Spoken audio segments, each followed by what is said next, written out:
Yeah, it's seems like it is online. Yeah. Perfect.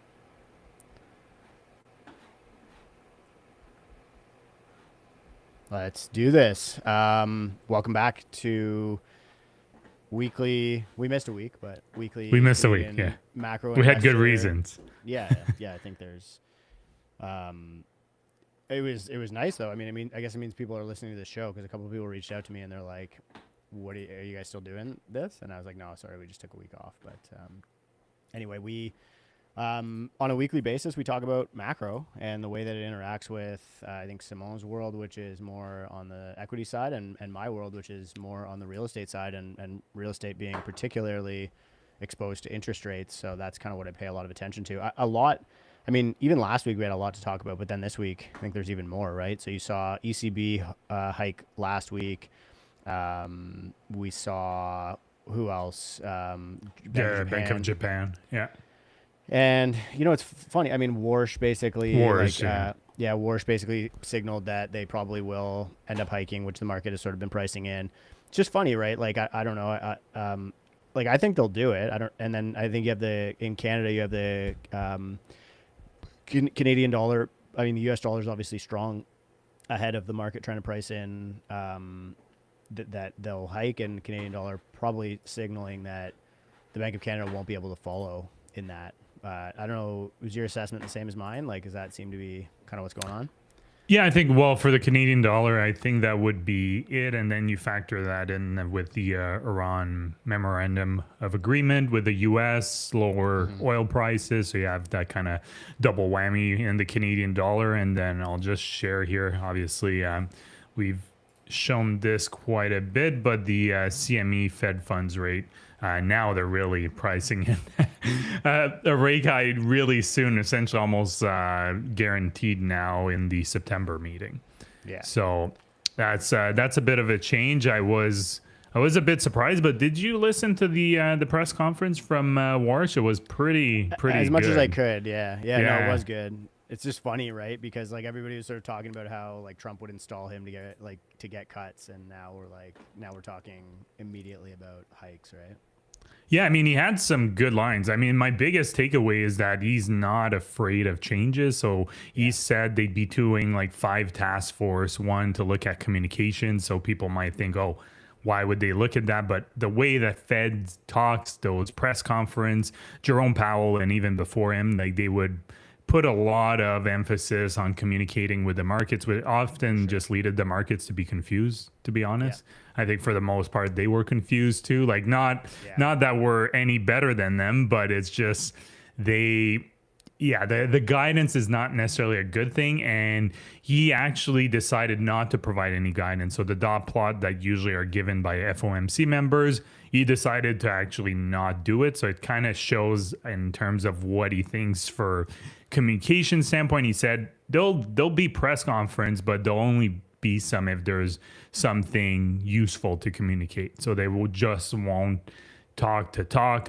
They'll be re-examining the balance sheet. So just examine how the Fed's balance sheet and how large it is and should be over time. So they want to be examining that too. The data part, and I don't know if you saw that. So really, he talked about a lot of the data and whether that the data that the Fed has been looking at to make its decisions, the FOMC, if it's the right data or not. And he took like a pretty good swipe at it too. So he had a line, and I'm not probably misquoting him a little bit, but he's not interested in echoes of history.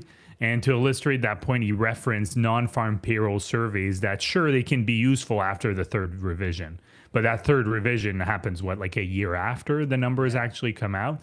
So he's essentially like they need to look at better data. They want actual data that's happening in the moment. He referenced getting more data information from CEOs because they know what's happening with their business right now.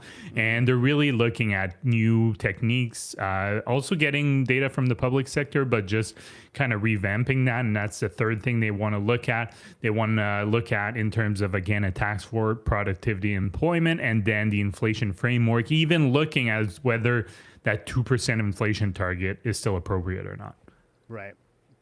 It's funny, eh? Like, are we at a point where we're going to move the goalposts? Like, I think there was a period of time when we were at 1 to 2, and now it's like 2 to 3. Like I think that the U.S.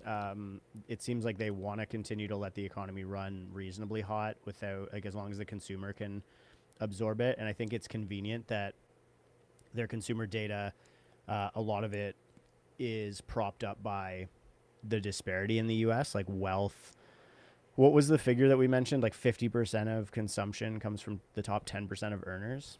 Yeah, I think it could be something like that, or even worse. Like it's really polarized, the spending. Yeah. So I think that is like, how long can they afford to run the economy hot, and consumers can withstand it, inflation based on that, right? That you have so many rich people that are keeping the consumer spending propped up, maybe for a long time, and then they might get away with like just sort of engineering this K-shaped recovery. I don't know your thoughts, but like it feels like they may delay sort of like being concerned about like a recession call or any major withdrawal in consumption until the figures get so bad that they're unignorable. And it seems like we're not even close to that, given all the capex that's being spent, like all the hyperscalers. That tells me there's going to be a lot of capital that's going to be needed to be pushed into the market. I think bond traders, and bond investors can basically charge whatever they want, or they can pay whatever they want for bonds, I guess is the easier way of saying it. I don't know what you think there. Yeah, I mean, I think he also had he had an interesting question where they were trying to ask him, like, in terms, like, in the questions, the reporters, like, trying to get some sort of guidance from him, and he stayed pretty firm on it. But someone asked about, like, if he thought the current rate was restrictive or not for the economy, so kind of going to what you were talking about there. And he said, well, it depends on where you look at in the economy. And I thought that was interesting because specifically, knowing housing how you do, he said, looking at it, it's pretty restrictive when you look at the housing market in the US. So that is one thing he actually pointed out. But then he also said, when you start looking at the rest of the economy, it's harder to find areas where it's actually restrictive in the economy. So I think that's a good example there where it's not like one size fits all. And I thought it was a really interesting kind of point that he mentioned where, yeah, the housing market does look restrictive, but the rest, alluding, I think, a little bit to the hyperscalers, it does not look that restrictive. Plus, you factor in all the demand that there is, and then it's really the supply side that's getting harder for them to measure right now. Now, what about on the other side of the trade? Like, yeah, there's a lot of so there's a couple of things that I want to unpack there. I'm going to list them first. So number one is, like, how much of this is even within the scope of what a central bank can do, right? Like, how much, like oil price, push through inflation. It's already too late for them to get, like, even with oil prices and the government flooding the market with strategic petroleum reserve to keep oil prices down, gas prices are still massively high. And so your, fuel for diesel inputs for the food season, like, we're going to see high inflation probably for until the end of the year. How much of that can actually be gamed by central bank activity, monetary policy, and them changing the rate? To me, it's kind of like the COVID thing, right? It's like those supply chain disruptions where it doesn't really matter how much they, they hike rates. Like, it's not going to fix the giant ship that's wedged in the canal, or, the war in Iran or whatever. So that's kind of one of the thoughts on my end. That and then the other side, the other one that I kind of wanted to talk about is the other side of the trade, right? Like, you see a lot of companies coming into earnings, U.S. businesses that are coming up high as a result of AI, but then you get we getting this round of earnings, like Accenture down substantially, Cognizant, IBM, Capgemini, et cetera. They're all down like what, 5 to 10%. Some even hitting 52-week lows. So, I think there's the bullish piece of the AI trade, which the market seems to be focused on, and then there's like the bearish piece that everybody seems to be ignoring too, right? I don't know your thoughts. Yeah. Those are the two things that I kind of I'm curious to get your take on. Yeah, exactly. It really depends. Like, it's not even tech as a whole, like you mentioned. It's just certain parts of tech that are really getting a big boost from AI, and also some other sectors, right? If you have, I think it's Quanta Services company I've talked a lot about. I don't own it. I wish I did, but that's a build out of the power grid. So these obvious kind of AI build out plays are doing pretty well, but then you have other companies. You mentioned Accenture. Those not familiar, it's a professional services company tied to IT. They're down. I think they reported like they were down like 18% yesterday. I think the markets are closed today in the U.S. But that's a company that was struggling. Like they're down after being down a whole lot. Like this company is down just year to date, like down 50%. And that's what you're seeing, right? You're seeing in Adobe as well, despite reporting pretty good results. It's just that fear that AI will eat into their business. And there's a lot of people that think it's a big value play. Some people on the other side think there's threats to the business, but that at the end of the day, you're probably looking at some of these businesses that had big moats that will slowly see them erode over time. And it's really what you're seeing in the stock market is like those big names just pushing that above. And you were talking about what the Fed, and just to kind of circle back to what you were saying about the Fed, what control does it have on inflation? And he actually talked about them. He talked about that, saying, well, if someone approaches me in the grocery store and says, look, why are the prices so high? Ask him about inflation. He just said, look, we can't impact the oil prices, the price of a dozen eggs, beef, milk, etc. But our job is to make sure that the second order effects are not broadening on the economy. So that's essentially what he responded, which I thought was interesting. I'm not even sure how much they can control the second order effects. Yeah. But I thought that was an interesting one. And to anyone listening who hasn't listened to the press conference, like 45 minutes, it's worth a listen because he's a much better communicator than Powell. Yeah. Yeah. I mean, It's not even close. I think it's funny, like Powell and Tiff too. It's like, you know, like I think they kind of had the curse of being chairs during the pandemic, and so they maybe were not as careful with their language as they should have been. But yeah, Warsh is definitely. I mean, he's very skilled at communicating these things to the layperson, which I think is of value right now as we're heading into a weird, very, very weird time. What about like the likelihood of hikes? Like it does feel like like do central banks always get this wrong, and like to end up hiking into what you would say like is a recession or demand destruction. Like there's precedent, right? I know you spent a lot of time researching this, but like ECB firing the warning shot, what to me was like, I think they were the first ones to hike into recession the last time we saw an oil price spike like this, right? Yeah. I mean, I think at the end of the day, like honestly, not to get back to what Warsh said, but I think a lot of central banks are guilty of doing exactly that. They rely on data that's just lagging data. And they end up doing not necessarily what's required now, what would have been required maybe 6-12 months ago. So that's the issue I think that we're seeing, is just not using the right data. And I think for Canada and TIF and the Bank of Canada, it'll be interesting whether they actually start updating the kind of data that they use. So Warsh said that their task force should be done by the end of the year. So it'll be really interesting whether other central banks start doing something similar, kind of following suit and revamping how they use and collect data. So I'll be really interested whether if we see a change of tone from the Bank of Canada at their next meeting following what we saw from Warsh. Yeah, I think Stuart made a comment here, like their mandate is to provide a stable dollar. How can he claim not to affect the price of goods? I think it's interesting. Like the Fed does also have a dual mandate, right? Like they have full employment as well. And I think until employment starts cracking, which it seems not to be, like I think, right? Like I think there was a bad jobs print recently, but still, like you mentioned, Warsh basically saying like, if we're going to take payrolls, we have to kind of use the third revision. I'm of the opinion that like they could make the wrong move. But I don't know, like, am I being too bearish, like, or just trying to be too cynical and too I don't know what the word is, but contrarian in my take on, or is it like it's kind of hard to ignore that like the consumer is not doing well. Like, yeah, the U.S. feels like it's ripping just on AI and capex and the stock market and whatever, but the consumer economy, Canada and the U.S. both don't feel like they're doing exceptionally well right now. Yeah, but I think I think sometimes people forget the simplest explanation is I think the central banks may have PTSD from COVID and waiting too Right. long.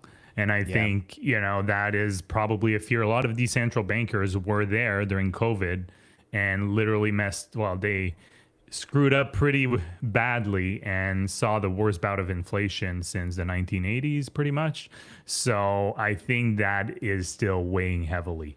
I think Yeah. a lot of them would rather be too hawkish than not enough and have what happened during COVID repeat, even if it's a different set of circumstances. I think honestly, they're humans like all of us. And I just think that's a big part of it. Like it's as simplistic as it can be, I think that's a big part of it. Yeah. Yeah. Just to shift gears a little bit here, because we have a few other topics we want to talk about. Did you see OSFI lowering the lending rules, or the that was released lowering the domestic stability buffer for No. Canadian big banks? That was released No. this morning. No. So that was an interesting one. So I guess I was texting you, but you were having issues with your text messages, which Apple's is got me trapped here for sure. so I'll show this. This is actually a really, really interesting one here. So they released this morning, and essentially what it means in plain English is that the buffer is an extra capital cushion that Canada's biggest banks are required to hold. And by lowering it, OSFI, so that's the regulator, so the Office of the Superintendent of Financial Institution, also regulates pension plans on the federal level and I think it regulates a few other things too, and is giving banks a bit more flexibility to use that capital instead of keeping it locked up as a regulatory cushion. And they're also reducing the CET1 capital ratio requirements, which are like at an extremely high level right now for the big banks in Canada. So compared to pre-COVID, I think they're around 13.5%. So you can definitely make the case that there is some room there. But essentially what they're saying is the banks are strong enough to just hold a slightly smaller cushion and still remain resilient. But it's a bit contradictory, because when you start reading the rationale, and I'm highlighting this, I don't know if people can see it, but they're essentially saying the banks are strong, but there's really high vulnerabilities for this system too. So it's kind of funny that they're doing that, but they're arguing that they're doing it because they are trying to balance that safety net and the strength of the banks with also the need to support the economy. And the way it's written, honestly, with deploying capital, like it sounds like stuff out of the Canada Strong Fund, literally. Like it's hard to not think that they probably got a tap on the shoulder from the Prime Minister's office and say, okay, we need some help here to finance that. They talked about the rationale in strategic projects. This includes opportunity related to shift in trade policy, restructuring of supply chain, evolving geopolitical tensions, and investments in defense, security, critical infrastructure, resources, and AI. So this literally, like, I don't know about you, Dan, but this sounds like it's straight out of like the federal government, the PM's office. I mean, like, so then what's the objective here? Like, or what are the incentive that they're trying to create? Is it to lower capital controls, or like lower the like credit contraction or liquidity contraction that's happening because banks are like They're just trying to feeling- stimulate credit. Yeah, I think that's Yeah. it's just as simple Without- as that.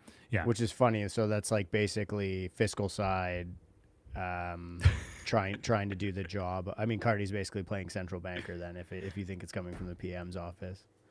Yeah, I mean, like that's my interpretation. The wording is just like, man, you look at that and you start looking at the budget and you start looking at the Canada Strong Fund, like it's very similar wording. Like, and they're supposed to be a regulator and not like be influenced by the federal government here, but I mean, let's be honest, like it's very the timing of it too, just like less than 2 months after the budget was released, or about 2 months after, it just something smells like they may have gotten tap on the shoulder. That's my interpretation. I could be wrong. I Yeah. don't know. I I don't like have it. any. Yeah, no, I think it's Yeah. interesting. I mean, we've said for a while, like, when Carney got in, like, are we going to enter an era where you'll have kind of like two central bankers basically trying to like play Canada's economy, and you'll get into like an era of, stronger fiscal dominance where it doesn't really matter what the Bank of Canada does if Carney's spending all this money to try and keep the economy stimulated. Is the Bank of Canada less relevant? I mean, very much so, I would say, if they're not really doing anything on the monetary side, and so Carney's just gonna go fiscal side and stimulate the economy and play.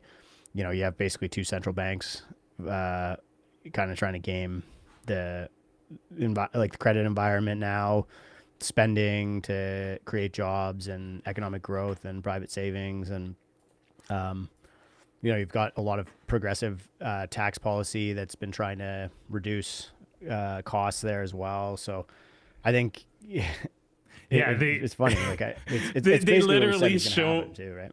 Yeah, they literally show like about 7, 8 graphs showing how like dangerous the current setup is too, which is kind of funny when you read that. That's why like my suspicion is the federal government is trying to stimulate the economy any way it can.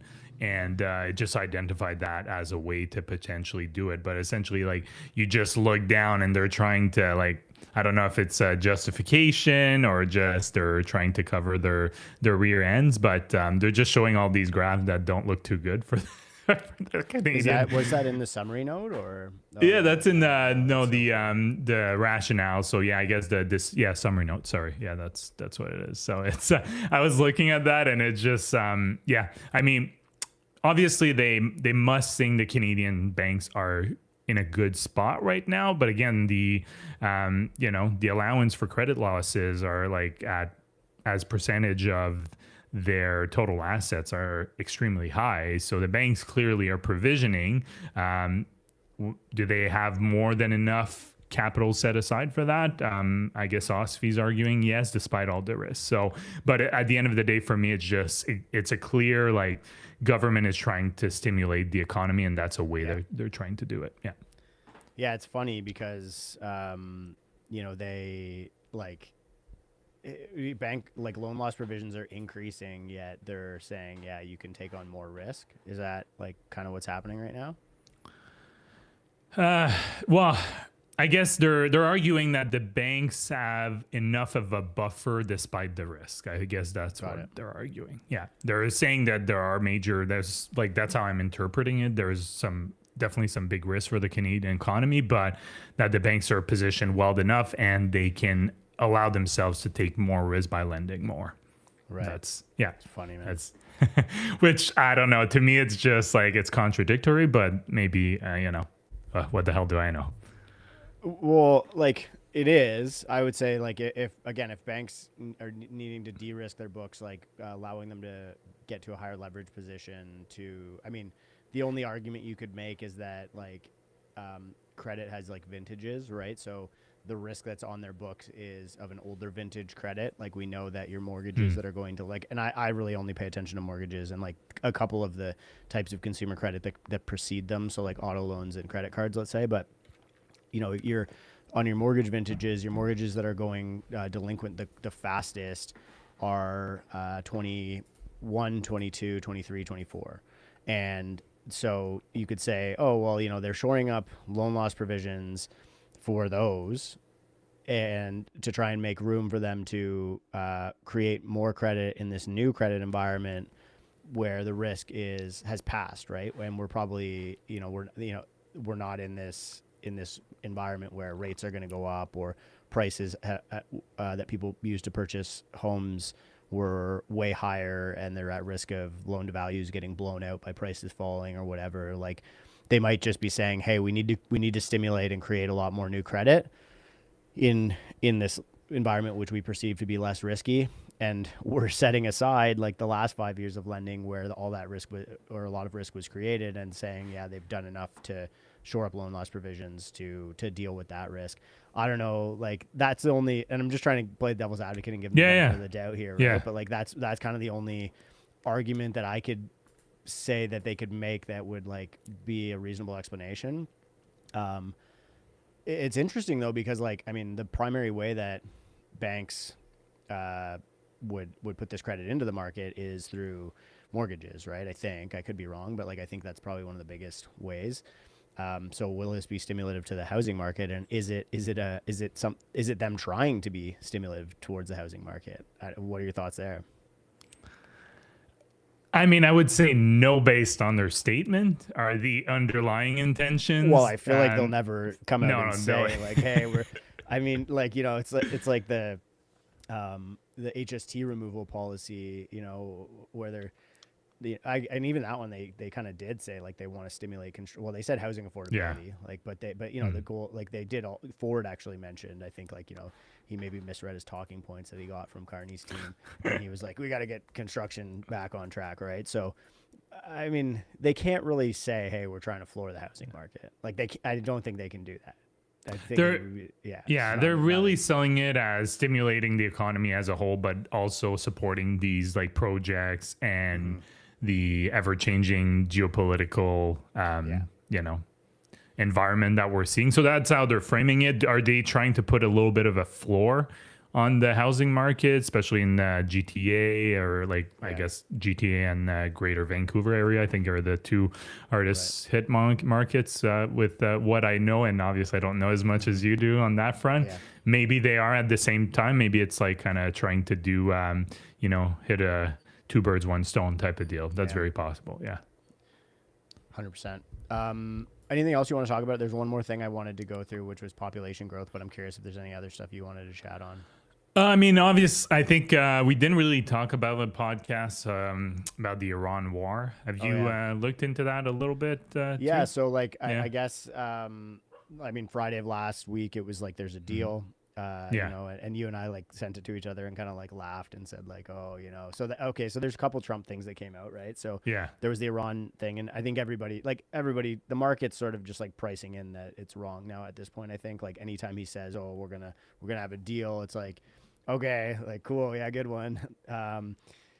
And it seems like, you know, now the news is coming out that Iran has reclosed the strait and is not going to sign the deal and whatever. And I don't know if the pallets of cash are on their way over there already or what. But and who's sending them is the other question. Yeah. But so that was interesting. And then Kuzma as well, which Trump talked about. But I'll curious to hear your take on Iran. I mean, my you know, like, my thesis there hasn't changed, that this was going to take a lot longer to be solved than the market was pricing in and then Trump was saying. And I think that it becomes increasingly difficult ahead of the midterms, and it becomes near impossible after the midterms. So it feels like this might just be like 2 years, and then you would assume that oil prices aren't going in a positive direction ever again, and eventually the U.S. will burn through, or at least be less impactful with their release of strategic petroleum reserves, unless they are willing to spend a ton more and buy more reserves, which is another reason why the bond market might be saying, hey, here's the, you know, the U.S. is going to have to spend a ton of money, so let's just, you know, like, again, let's pay nothing for these bonds so we can get a high yield, because they have to use the debt. That's kind of my thesis there. But I've that eventually leads to oil prices, sustained inflation, consumer gets destroyed, and we're in a recession I originally said like end of the year. I still kind of feel like, you know, like, well, we could see that happen by the end of the year. Like, you'd be you could be in the first quarter of a recession by the end of the year in the US. Like, Canada's in a technical recession, but it's very mild, so I don't even know if that's like worth using, right? Yeah, I mean, it's hard to say with the amount of spending that's happening on the AI front. I think that is, you know, it's just so massive. I don't know if it'll, like, when you look at the economy as a whole, right? Like, if it can pull everything up. But for the Iran war, it's funny. Like, I hadn't seen that re-escalation, like, as crazy and like It was as only it a couple sounds. hours ago. I think it was. This Yeah, morning, exactly. right? Like I was kind of just catching up and just doing some notes here for our live show, and literally within like the last hour, things changed, and essentially, look, we'll have to see whether the talks resume or not, but clearly the market saw it as a positive. The 2-year bond yield, this one was interesting because this one is following a bit more what market expectations are on short-term rates. So a lot of experts will say, look at the 2-year U.S. bond yield. You'll know what the Fed's fund rate will be, and it's close to 4.2, I think, right now. The longer yield, the 10, 30 years that kind of stabilize a little bit, come down following the announcements. So we'll have to see whether it starts going back up. Maybe the markets are just waiting to see here. And obviously, if people had looked at the memorandum of understanding, the MOU, like let's just assume that the clash that's happening right now in Lebanon is not happening. Like this is the vaguest thing I've ever seen. I don't know if you looked at it. It's not super long, but did you look at it, the MOU? No, I didn't. So, I mean, it's super vague. So essentially there's just like a few things where they say, okay, like the main issues, they're just saying the MOUs that they will be talking about it. Right. So that's essentially what it says. And that there's a ceasefire. Yeah, for 60 days. Like we're gonna do some studies on a plan. Yeah, it's like, exactly. It's a plan to have a plan. So that's plan to make a plan. There's still some questions whether if the shipping will return to normal, if it does, or if it ever does. The MOU, there's also like a safe passage through the strait will be toll free for only 60 days. After that, what happens? It does seem to give Iran some leeway. There's a $300 billion reconstruction fund that no one really knows where the money would come from. The U.S. said it wouldn't be coming from them. Does it come from sovereign wealth funds, direct investment from private companies, other governments? We don't know. The nuclear issue is up in the air.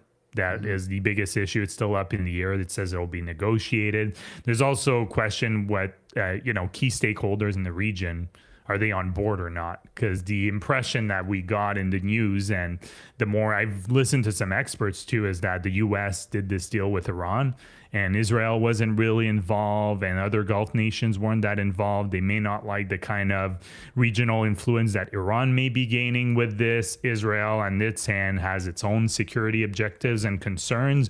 So what may work for the U.S. might not work for Iran. There's no mention of not using the money for just missiles, whether like obviously just regular missiles that could reach Israel. So there's nothing in that language. The Lebanon issue is also a wild card with Hezbollah and Israel. You don't know how will that affect it, and it is part of the MOU. So there's just a whole lot of questions, even if you kind of don't look at the escalation, I guess, that happened right now in Lebanon. So we'll have to see. But there's a whole lot of questions around that. And then you have to look at the oil supplies that was lost during the war. How long will it take to actually get that back online? I mean, 11 to 14 million barrels per day is not insignificant. And then you talked a little bit about the strategic reserves. I mean, the governments around the world released a whole lot of these strategic reserves, and the U.S., I was looking at,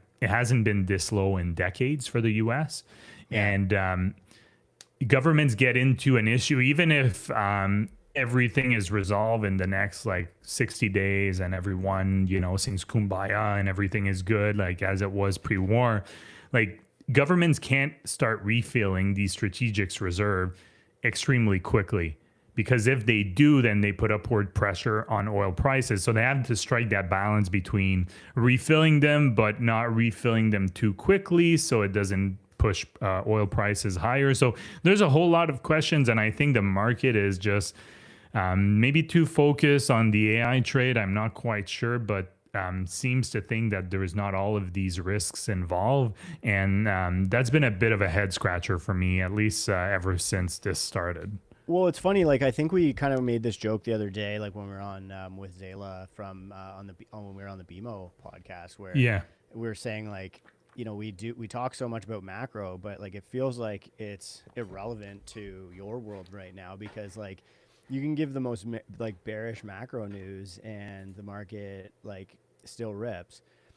In my world, it's a little different because people buy houses with credit, and uncertainty in the macro has led to rate uncertainty and also just banks pricing in more risk, so they're increasing their spreads a little bit. And then rates also, like your 5-year fixed, historically the most common. If you combine all of the different fixed rates, they would be the most common type of mortgage credit right now. And but the most individually most common or most popular is actually the variable. But that seems to be like where we're seeing more of the impact is on the housing market, where we're now trading 4 months in a row, 5 months in a row. We're below last year's housing market sales volume. And last year was one of the worst years ever, right? Per capita, it was the worst year ever, and we're now going to beat it. So it like is the stock market just detached from macro at this point, like, and just doesn't care because it's so bullish on AI?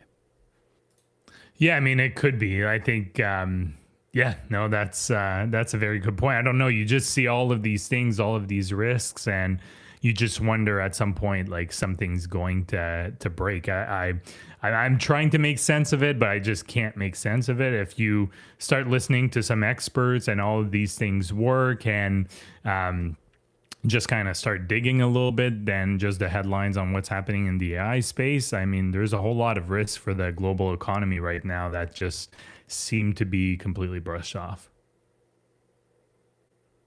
And how can the macro, like, how can investors just ignore that, right? Like, I guess, is it just like they're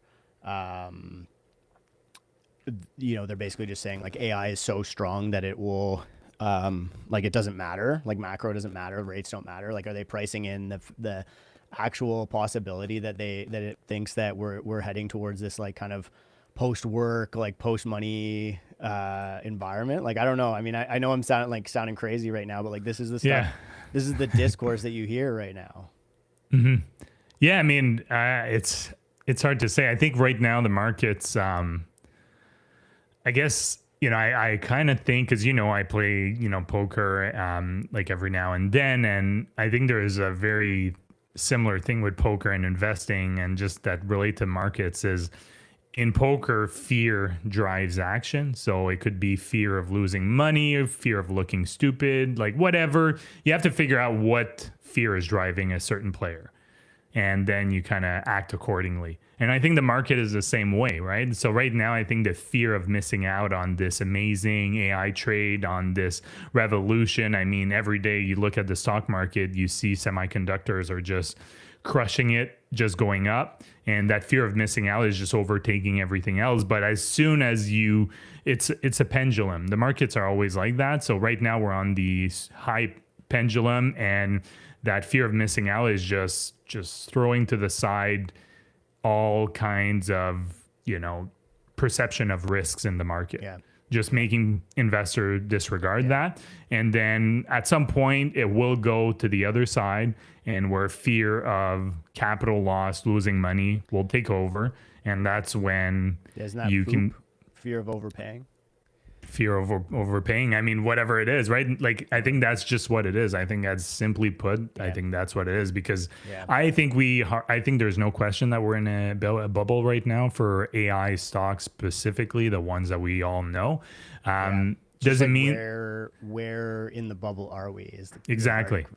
Like timing like is you could say that, like, I mean, everybody said that about Canadian house prices for the past 15 years, and nobody was necessarily wrong. But had you traded on the assumption that the end of the bubble was close, you would have not done well at all. So that's the big challenge, I think, is actually figuring out where, like, what's the trade, right? It's very easy to be directionally right. It's hard. So timing's the hard part, I think.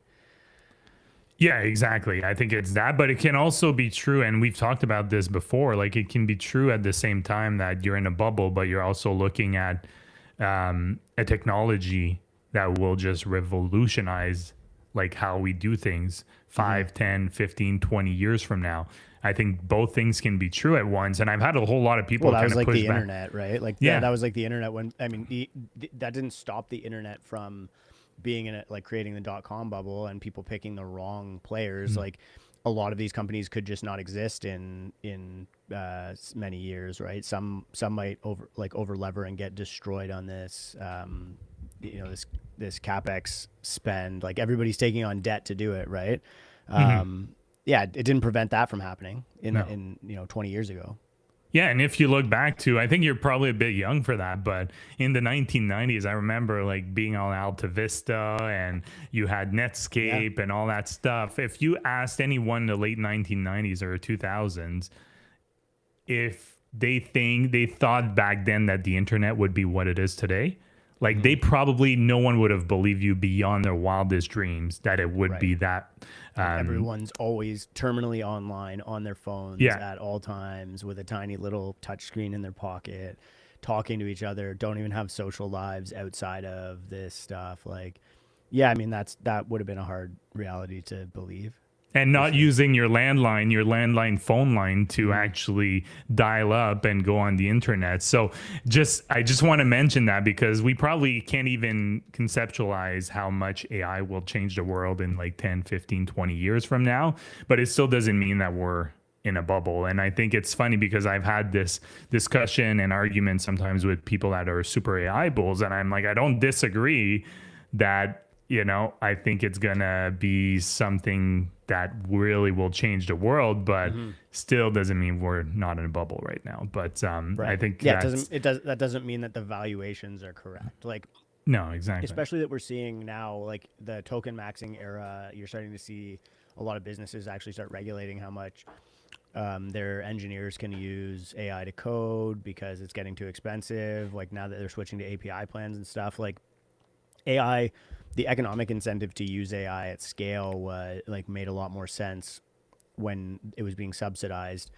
Will the market, will it be as valuable of a tool if those token costs aren't heavily subsidized? And the answer appears to be no. Or will the adoption be as high? If the answer to that question is no, then the models really need to change on how much revenue these companies, or maybe not revenue, but how much use is happening from these companies. And then, eventually I think IPO ends up being a bit of a catalyst. And we talked about this on the BMO podcast as well, but these IPOs now, these companies don't have to be accountable really to anything right now. They just have to be accountable towards progressing towards an exit.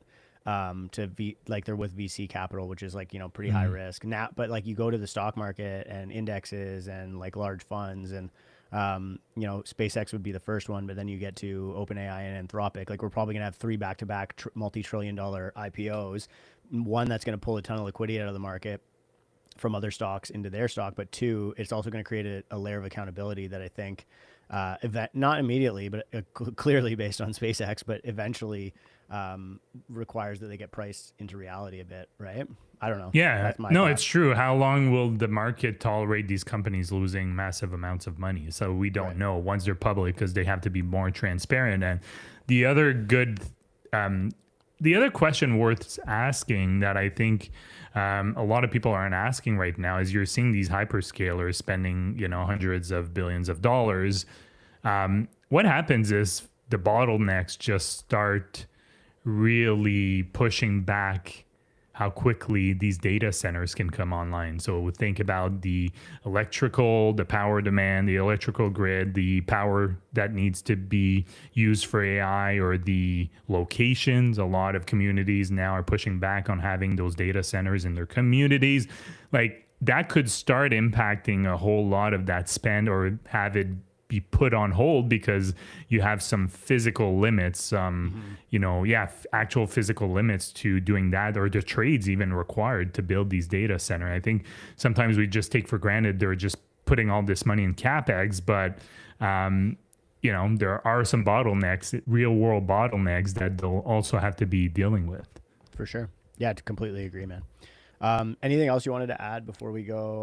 Go to the population. Yeah. Okay. All right. Yeah, let's do it. Did you see this? I saw you you posted something on it. Yeah, that Yeah. was it a temporary foreign workers decline or something So like it's the that? Yeah. so it's the Yeah. entire population. So Okay. third quarter in a row that Canada has now seen population decrease down 0.1%, so 0.4% annualized from January 1st to April 1st, 2026. Total population. Huh? Wow. Okay. Yeah, yeah. So, I mean, most of it comes from temporary foreign workers. Yeah. Permanent immigration and natural increase also slowed during the first quarter of 2026. One of the Uh, things, like, a lot of landlords are not loving you right now, Dan. I'll just say that. well, I mean, like we mentioned that this would happen and that people should make their models, their deals resilient against changes to like people who didn't stress test their real estate investments with rents falling. A lot of the REITs that we've discussed on other episodes included are going to have a bad time in this market, right? Like rents are falling massively as a result of this trend, right? And actually, did you see the Fed paper I posted on X? No, I didn't see it. What is it? Uh, it was basically like we have papers on this. Oh geez, the White House just tweeted Iran is finished too, so this war is not going anywhere Oh anywhere my anytime soon. God. Yeah, let me find this Fed paper here. So Uh, it says Dallas Fed unauthorized immigration drove 30% of home price growth and 20% of rent growth in the average metro from 2021 to 2024. And like the unauthorized piece, let's set that aside. Canada's population growth was massive, and we saw obviously a similar factor. I'll pull up some charts like mhm. that show. Uh, let me just pull it up here. Your rent inflation. Let me just see rent CPI and national population growth. And you basically, if I pull this, I'm gonna get rid of my housing market here, and your year over year change. Like look at how well those two track each other, right? So, population growth is going to continue. Declining population growth is going to continue to pull rents down, and rents are the leading indicator on house prices through one, the way that they reduce NOI, which reduces the amount that a investor is willing to pay if the cap rate, the yield that they're searching, doesn't change. Why would it right now? If they don't have a change in the interest rate to peg it to, and then sorry, go ahead. Yeah, I'm just wondering too. Like, are you seeing still a lot of completion on the purpose-built rental front too? That's probably Yeah. pushing even more pressure on rental prices. Yeah, so like housing starts are down slightly, but if I pull up like when you say Because down, it's like really easy yeah, to so like because yeah. weren't there a lot of like 2022 condo projects, at least in Ontario? I saw a lot of in Ottawa that were just being converted to purpose-built rentals or to rental projects. Yeah.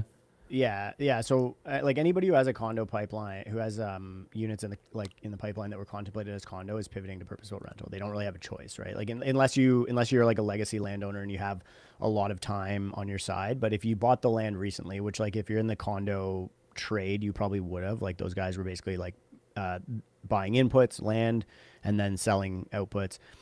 If you're trapped kind of with a couple of units that or a couple of projects that don't no longer work because there's no exit liquidity to sell those condos into, you would be trying to pivot to get those into purpose-built rental to the best of your ability. And some projects work, some don't. The investors certainly have to leave a lot more equity in the deal to make the numbers work.